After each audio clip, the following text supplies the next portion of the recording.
Friends, welcome back to my videos. And ಇದು ಗಣೇಶ ಹಬ್ಬದ video ಆಗಿರುತ್ತೆ. ಗಣೇಶ ಹಬ್ಬದ ದಿನ ಬೆಳಗ್ಗೆ ಎದ್ದು ದೇವ್ರ ಪೂಜೆ ಮಾಡಿ ಮನೆಯೆಲ್ಲ ಕ್ಲೀನ್ ಮಾಡಿಕೊಂಡು ಅಡುಗೆ ಮನೆಗೆ ಹೋದೆ. ಅಡುಗೆ ಮನೆಯಲ್ಲಿ ಹಬ್ಬದ ಅಡುಗೆ ಆಬ್ವಿಯಸ್ಲಿ ಸೊ ಎಲ್ಲ ಮಾಡ್ಕೋತಾ ಇದ್ದೆ. ಒಬ್ಬಳೇ ಆ್ಯಕ್ಚುಲಿ ಹಸ್ಬೆಂಡ್ಗೆ ತುಂಬ ಹುಷಾರಿರಲಿಲ್ಲ. ಅವರು ಎದ್ದು ಫ್ರೆಶ್ ಅಪ್ ಆಗಿದ್ದೆ ಆಲ್ಮೋಸ್ಟ್ 3 o'clock ಆಗಿಬಿಡ್ತು. ಸೊ ಹಾಗಾಗಿ ಒಬ್ಬಳೇ ಮಕ್ಕಳನ್ನೆಲ್ಲ ನೋಡಿಕೊಂಡು ಮನೆಯೆಲ್ಲ ಕ್ಲೀನ್ ಮಾಡಿಕೊಂಡು ಪೂಜೆ ಮಾಡಿಕೊಂಡು ಎಲ್ಲ ರೆಡಿ ಮಾಡ್ಕೋತಾ ಇದ್ದೆ. ಸೊ ನಾನು ಹಬ್ಬದ ದಿನ ಅಂತಲೇ ಅಲ್ಲ, ನಾರ್ಮಲ್ ಡೇಸಲ್ಲೂ ಹೇಗೆ ಮಕ್ಕಳನ್ನ ನೋಡಿಕೊಂಡು, ಚಿಕ್ಕ ಮಗು 1 year ಮಗು ಬೇರೆ ಇದೆ, ಇನ್ನೊಂದು ಪಾಪು 3 years ಪಾಪು. ಸೊ ಹೇಗೆ ಮ್ಯಾನೇಜ್ ಮಾಡ್ತೀನಿ ಅನ್ನೋದು ತುಂಬ ಜನರಿಗೆ ಕ್ವೆಶ್ಚನ್ ಇದೆ. ತುಂಬ ಜನ ನನ್ನ ವೀಡಿಯೋಸ್ ನೋಡೋರು, ನನ್ನ ನೈಬರ್ಸ್ ಎಲ್ಲ ಕೇಳ್ತಾರೆ, ಹೇಗೆ ಮ್ಯಾನೇಜ್ ಮಾಡ್ತೀರಾ ಇಬ್ಬರನ್ನ ಇಟ್ಕೊಂಡು ಅಂತ ಹೇಳಿ. ಆದರೂ ನಾನೇನು ಹಬ್ಬದ ಅಡುಗೆಯಲ್ಲೇ ಆಗಲಿ ಇಲ್ಲ ನಾರ್ಮಲಲ್ಲಿ ಎವ್ರಿ ಡೇ ನಾನು ಏನು ಬರೀ ಅನ್ನ ಸಾಂಬಾರೇ ಮಾಡ್ಕೊಳ್ಳೋದು, ಇಲ್ಲ 1 ಟೈಮು ಮಾಡ್ಕೊಂಡು ಅದನ್ನೇ 3 ಟೈಮ್ ತಿನ್ನೋದು, ಆ ಥರ ಎಲ್ಲ ಏನು ಮಾಡ್ಕೊಳ್ಳಲ್ಲ. ಬಿಕಾಸ್ ನನ್ನ ಹಸ್ಬೆಂಡ್ಗೆ ಬಿಸಿ ಬಿಸಿಯಾಗೇ ಇರಬೇಕು ಆ್ಯಂಡ್ ವೆರೈಟೀಸೇ ಇರಬೇಕು. ಸೊ ನನ್ನ ಮಗ ಮಲ್ಕೊಂಡಿದ್ದ, ಅವನು ಎದ್ದೇಳೋ ಅಷ್ಟರಲ್ಲಿ ಎಲ್ಲ ಆದಷ್ಟು ಕೆಲಸ ಮಾಡಿಕೊಂಡೆ. ಮನೆಯೆಲ್ಲ ಕ್ಲೀನ್ ಮಾಡಿಕೊಂಡು ಪೂಜೆ ಮಾಡಿ ಕಟ್ ಮಾಡ್ಕೊಳ್ಳೋದು, ವೆಜಿಟೇಬಲ್ಸ್ ಚಾಪ್ ಮಾಡ್ಕೊಳ್ಳೋದೆಲ್ಲ ಮಾಡಿಕೊಂಡೆ ನಾನು. ಅವ್ನು ಎದ್ದೇಳೋದಕ್ಕೆ ಮುಂಚೆ ಮಿಕ್ಸಿ ಹಾಕ್ಕೊಳ್ಳೋದಕ್ಕಾಗಲ್ಲ, ಬಿಕಾಸ್ ಮಿಕ್ಸಿ ಸೌಂಡಿಗೆ ಎದ್ಬಿಡ್ತಾನಲ್ಲ ಅಂತ ಹೇಳ್ಬಿಟ್ಟು. ಸೊ ಎದ್ಮೇಲೆ ಮಿಕ್ಸಿ ಎಲ್ಲ ಹಾಕ್ಕೊಂಡು ಎಲ್ಲ ರೆಡಿ ಮಾಡಿಕೊಂಡೆ. ನನ್ನ ಮಗ ಎದ್ದು ಎಲ್ಲ ಕಿಚನ್ಗೆ ಬಂದು ಕೂತ್ಕೊಂಡ. ಬಿಕಾಸ್ ಅವ್ನು ಅವಾಗಷ್ಟೇ ಎದ್ದಿರ್ತಾನೆ. ಅವನ್ನ ಒಬ್ಬನ್ನೇ ಆಟಾಡೋದಕ್ಕೆ ಬಿಟ್ಟು ಬಂದರೆ ಅಳೋದು ಹಠ ಮಾಡೋದು ಜಾಸ್ತಿ ಮಾಡ್ತಾನೆ. ಸೊ ಹಾಗಾಗಿ ಕಿಚನಲ್ಲೇ ನಾನು ಸ್ಲ್ಯಾಬ್ ಮೇಲೆ ಕೂರಿಸ್ಕೊಂಡು ಮಾತಾಡಿಸ್ಕೊಂಡು ನನ್ನ ಕೆಲಸನೂ ನಾನು ಮಾಡ್ಕೋತೀನಿ. ಅವ್ನಿಗೆ ಅದೇನೂ ಬೆಟರ್ ಫೀಲ್ ಆಗುತ್ತೆ. ಇದೇನು ಅದೇನು ಅಂತ ಕೇಳ್ತಿರ್ತಾನೆ. ನಾನು ಅಡುಗೆ ಮಾಡಬೇಕಾದ್ರೆ ಏನೇನು ಹಾಕ್ತೀನಿ ಎಲ್ಲ ಅಬ್ಸರ್ವ್ ಮಾಡ್ತಿರ್ತಾನೆ. ಮತ್ತು ನಾನು ಏನಾದ್ರು ವೆಜಿಟೇಬಲ್ಸ್ ಚಾಪ್ ಮಾಡ್ತಾಯಿದ್ರೆ ಎಲ್ಲ ನನಗೆ ಕೊಡು ತಿನ್ನೋದಕ್ಕೆ ಅಂತ ಕೇಳ್ತಾನೆ. ಅದರಿಂದ ಅವನಿಗೆ ವೆಜಿಟೇಬಲ್ಸ್ ಐಡೆಂಟಿಫೈ ಮಾಡೋದು ಕೂಡ ಗೊತ್ತಾಗಿದೆ. ಆ್ಯಂಡ್ ಎಡಿಬಲ್ ಫುಡ್ಸ್ ಏನು ಅಂದರೆ ಇದು ತಿನ್ಬೋದಾ ಇದು ತಿನ್ನಬಾರ್ದಾ ಅನ್ನೋದು ಕೂಡ ಗೊತ್ತಾಗ್ತಿದೆ. ಮತ್ತು ಎಲ್ಲ ಫ್ರೂಟ್ಸ್ ವೆಜಿಟೇಬಲ್ಸ್ದು ಆ ಒಂದು ಟೇಸ್ಟ್ ಗೊತ್ತಾಗ್ತಾ ಇದೆ. ಕೈಯಿಂದ ಹೇಗೆ ತಿನ್ನಬೇಕು ಅಂತ ಹೇಳ್ಕೊಡ್ತಾ ಇದ್ದೀನಿ.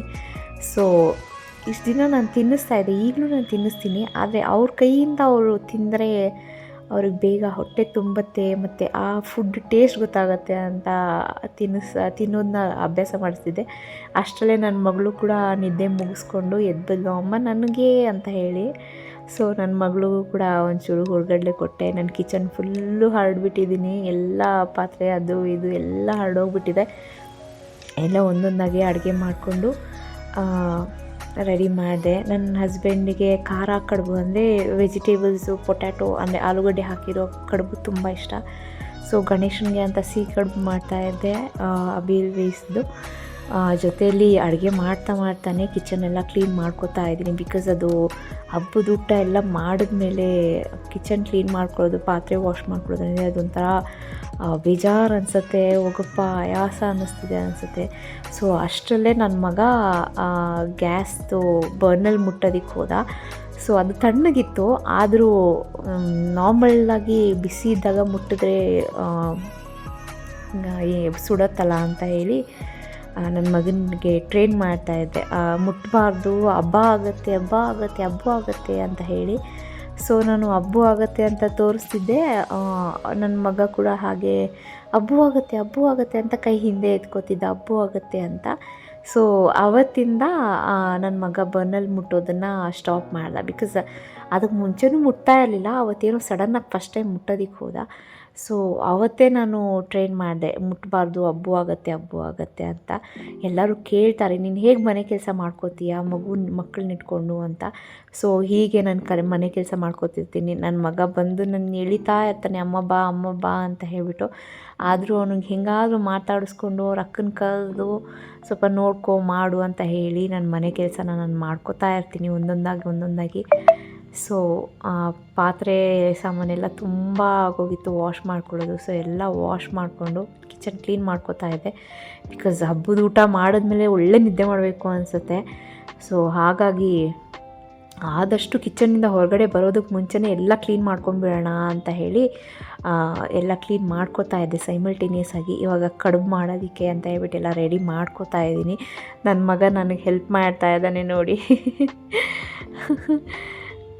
ನಾನು ಇಡ್ಲಿ ಪ್ಲೇಟಿಗೆ ಆಯಿಲ್ನ ಹಚ್ಕೋತಾ ಇದ್ದೆ, ಅಂಟ್ಕೋಬಾರ್ದು ಕಡುಬು ಅಂತ ಹೇಳ್ಬಿಟ್ಟು. ನನ್ನ ಮಗ ಬಂದು ಅದನ್ನು ಎಲ್ಲ ಅವನು ಹಚ್ತಾ ಇದ್ದ ಆಯಿಲ್ನ.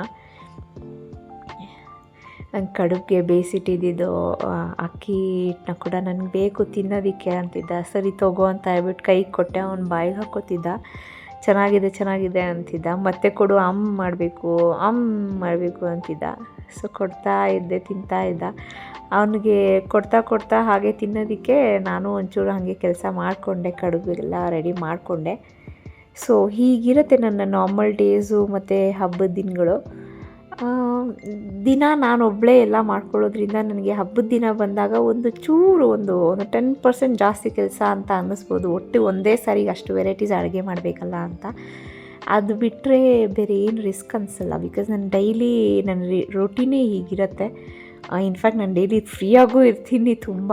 ಆ ಫ್ರೀ ಟೈಮಲ್ಲಿ ಬೇರೆ ಏನಾದ್ರು ಮಾಡಬೇಕು ಅನ್ನೋ ಕ್ಯೂರಿಯಾಸಿಟಿ, ಇಂಟ್ರೆಸ್ಟ್ ಜಾಸ್ತಿ ನನಗೆ. ಸೊ ಹಾಗಾಗಿ ಏನಾದರೂ ಒಂದು ಹೊಸದು ಕಲಿತಾನೇ ಇರ್ತೀನಿ. ಡೈಲಿ ಕಲಿತಾನೇ ಇರ್ತೀನಿ. ಸೊ ಹಾಗಾಗಿ ನಾನು ಆಕ್ಯುಪೈಡ್ ಆಗಿರೋದಕ್ಕೆ ಟ್ರೈ ಮಾಡ್ತೀನಿ.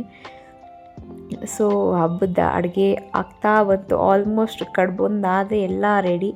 ಅಷ್ಟರಲ್ಲೇ ಗಣೇಶನ ರೆಡಿ ಮಾಡಿದೆ. ಈಗ ಗಣೇಶ ಪುಟಾಣಿ ಇದೆ ಅಂತ ಅನ್ಕೋಬೋದು. ನನ್ನ ಮಗಳು ಸ್ಕೂಲಲ್ಲಿ ಕೊಟ್ಟಿದ್ದು. ನಮ್ಮ ಗಣೇಶ ಕೂರಿಸೋ ಪ್ಲ್ಯಾನೇ ಇರಲಿಲ್ಲ ಈ ವರ್ಷ. ಸೊ ನನ್ನ ಮಗಳು ತುಂಬ ಖುಷಿಯಾಗಿ ಗಣೇಶ ಕೂರಿಸಿದ್ಲು. ಪೂಜೆ ಎಲ್ಲ ಮಾಡಿ ರಾತ್ರಿ ಗಣೇಶನ ನಾವು ಬಿಟ್ವಿ ನೀರಿಗೆ. ಬಿಕಾಸ್ ಮಕ್ಕಳಿದ್ದಾರೆ, ಎಳೆದು ಬಿಳಿದು ಮಾಡಿ ಇದು ಮಾಡಿದ್ರೆ ಕಷ್ಟ ಅಂತ ಹೇಳ್ಬಿಟ್ಟು, ಬೆಸ್ಟು ಅಂತ ಹೇಳ್ಬಿಟ್ಟು ಗಣೇಶನ ಬಿಟ್ವಿ. ನನ್ನ ಮಗಳೇ ನಾನು ಗಣೇಶ, ನಂದು ಗಣೇಶ ಅಂತ ಹೇಳಿ ನನ್ನ ಮಗಳೇ ಬಿಟ್ಲು. ಮನೆಯಲ್ಲೇ ಬಿಟ್ವಿ ಗಣೇಶನ. ಸೊ ಹೀಗಿತ್ತು ನಮ್ಮ ಗಣೇಶ ಹಬ್ಬ. ನಮ್ಮ ಗಣೇಶ ಹೀಗಿದ್ದ. ನನ್ನ ಮಗ ಪುಟ್ಟ ಗಣೇಶನು ಚೆನ್ನಾಗಿ ಸೆಲೆಬ್ರೇಟ್ ಮಾಡ್ದ. ನಿಮ್ಮ ಮೇಲೆ ಹೇಗೆ ಸೆಲೆಬ್ರೇಟ್ ಮಾಡಿದ್ರಿ ಅಂತ ತಿಳಿಸಿ. Thank you. Bye. Meet you in the next video. See you.